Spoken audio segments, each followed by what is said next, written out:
ঢাকা অপার সম্ভাবনার এক শহর, কিন্তু যানজট এই সম্ভাবনাকে স্থবির করে দেয়।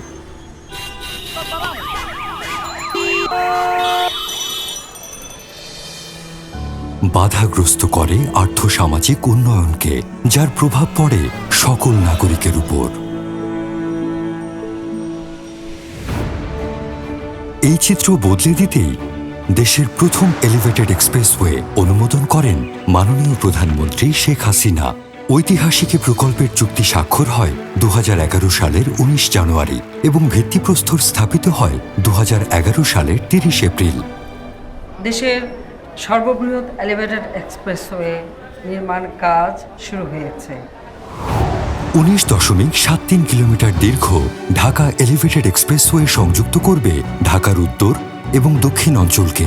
ঢাকার বিভিন্ন এলাকা থেকে 15টি এন্ট্রি এবং 16টি এক্সিট মিলে মোট 31টি র্যাম্প দিয়ে যানবাহন উঠতে ও নামতে পারবে, যার সম্মিলিত দৈর্ঘ্য 27 কিলোমিটার।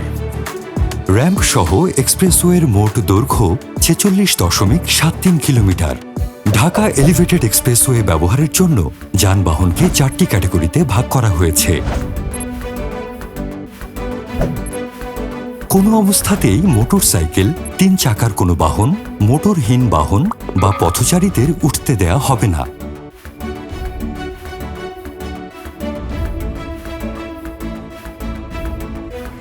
পণ্যবাহী গাড়ির ওজন পরিমাপের জন্য প্রতিটি টোল প্লাজার আগে একটি ওয়েট স্টেশন থাকবে। প্রতিটি পণ্যবাহী গাড়িকে সেখান থেকে অবশ্যই ক্লিয়ারেন্স নিতে হবে।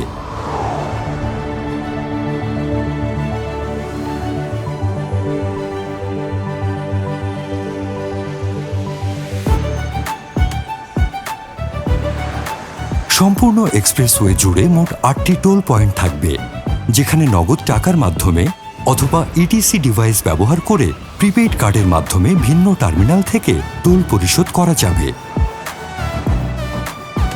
ব্যবহারকারীদের নিরাপদ যাতায়াত নিশ্চিত করতে এক্সপ্রেসওয়েতে মানতে হবে কিছু নির্দিষ্ট নিয়ম। উল্টো পথে চলা যাবে না, এক্সপ্রেসওয়েতে গাড়ি থামানো যাবে না ও মানতে হবে সর্বোচ্চ গতিসীমা। এক্সপ্রেসওয়ে নির্মাণ কাজে বিভিন্ন স্তরে নির্মাণ শ্রমিকদের স্বাস্থ্য সুরক্ষা সহ সকল নিরাপত্তা নিশ্চিত করা হয়েছে। প্রথম ফেজে ঢাকা এলিভেটেড এক্সপ্রেসওয়ে খুলে দেওয়া হয়েছে হযরত শাহজালাল আন্তর্জাতিক বিমানবন্দর থেকে ফার্মগেট পর্যন্ত। দ্বিতীয় ফেজে খুলে দেওয়া হবে ফার্মগেট থেকে কুতুবখালী পর্যন্ত। সেই সাথে বদলে যাবে আমাদের চিরচেনা ঢাকা, হয়ে উঠবে বিশ্বমানের আধুনিক একটি শহর। গতিময় হবে স্বপ্ন আর সংযোগের অগ্রযাত্রা।